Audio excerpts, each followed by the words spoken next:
munggo na ginawang toge. Pwede pala yun. Yan ang mga tanong ng mga hindi nakakaalam nito. Napakadali lang nito. Gamit lamang ang bote ng mineral. Pakita ko sa iyo.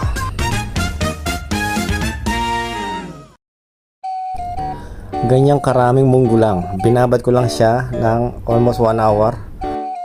Tapos kailangan mo siyang i-drain. Yung bote na yan, binutas-butasan ko lang para madali siyang patapunin. At after niyan, kumuha ka lang ng malinis na towel. Yan ang gagamitin mo ngayon para ibalot yung bote. Tapos pwede mo na siyang itago. Kaysa mo siyang itago dyan sa loob ng kwarto mo. So after second day, ganito na ang itsura niya. Look at that. So nagkaroon na siya ng ugat. So yung puti-puti na yan, yan yung ugat niya. So magandang sign yan na buhay ang munggo. Tapos basahin mo lang siya uli.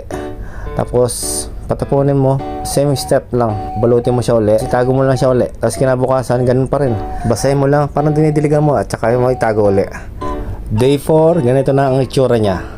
Tingnan mo naman, oh, di ba, napupuno na. Pero kulang pa yan, kaya same step pa rin, ganun pa rin gawin mo.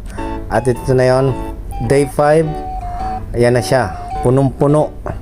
So yan na yung time para i-harvest. So harvest time. So ito na yon. Makalipas ang 5 araw, meron ka ng toge. Tingnan mo naman, punong-puno. Sa konting munggo, marami kang magagawang toge. Pwede nyo nang gulayin yan, o kaya gawin yung lumpia. Sa dami niyan, marami kayong magagawang luto dyan. Kayo na ang bahala. Pero kami, ginawa namin tong lumpia. So yan, look at that. Wow, sarap. So ayan, pwede na kayong magluto niyan. Kaya masaya ang buong tropa.